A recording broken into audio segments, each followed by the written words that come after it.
Livan Polat'ın administrativ merkezindeki devlet idare kârhanaları kış mevsiminin ilkinci günlerinde büdjet işgärlerinden awaza diň çalyş zolugynaky mihmanhanalara ýorlanma satyn almak üçin 50-60 manat aralygyna pul toplaýar. Büdjet işgärleri gyş paslynda awazadaky mihmanhanalara ýollanma satyn alynmagyna goşan koşmagy mezbur edilýärler.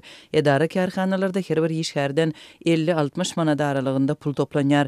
Ýöne işgärler gyş paslynda awaza gidip diň çalmagy isleg bildirmeýärler. Diýip Türkmenawatda bir büdjet işgär Azatlyk radiosynyň habarçysyna gurrun berdi. Şäher häkimligi idare kärhanalardan gowrumine görä 2 ýa-da 4 san ýollanma satyn almagy talap edýär. Ödegine idare kärhanalar özlerine salynan ýollanma salgydynyň tölegini işgärlerden toplaýar. Diň çalyş mevsiminde Sewitderdäki büdjet işgärleri awazada öz vilayetleriniň adyny götürýän mihmanhanalara ýollanýarlar. Liwap vilayetinden baryan işgärler Liwap mihmanhanasyna, Daşoğuz vilayetinden bolan işgärler Daşoğuz mihmanhanasyna iýerilýär. Diýip bir büdjet işgäri gurrun berýär. Hadar deňdiniň kenaryna ýerleşen milli syýahatçylyk zowlagyny tom saýlaryna diň çalyş mevsimi oglan edilýär. Kurort şäherine Türkmenistanyň her bir welaýatyň adyny götürýän mihmanhanalar bar. Türkmenawadyň idare kärhanalary özleriniň üstüne ýüklenen ýollanmalaryň puluny häkimlige geçirýärler. Ýollanmalaryň pulu şäher häkimligine eltilip tawşyrylýar we häkimlikde ýollanmalaryň ýörüýte hasaby ýöredilýär. Satyn alynan petekleriň ulanylýandygy ýa-da däldigi hiç kimi gyzyklandyrmaýar.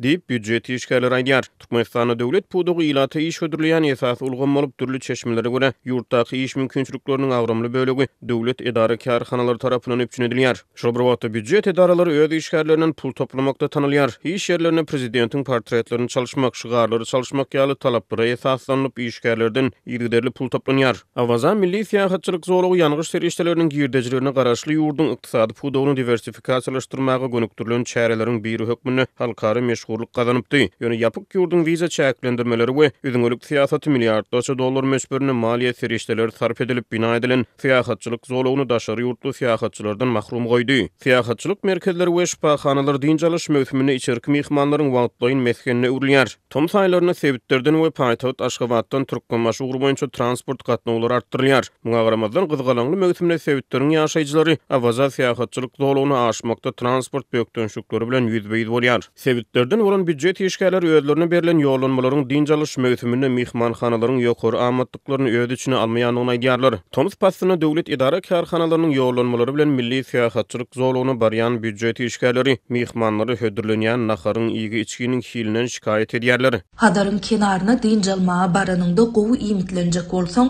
ýollanmanyň pulundan daşary goşmaçy çykdaja etmeli bolýar.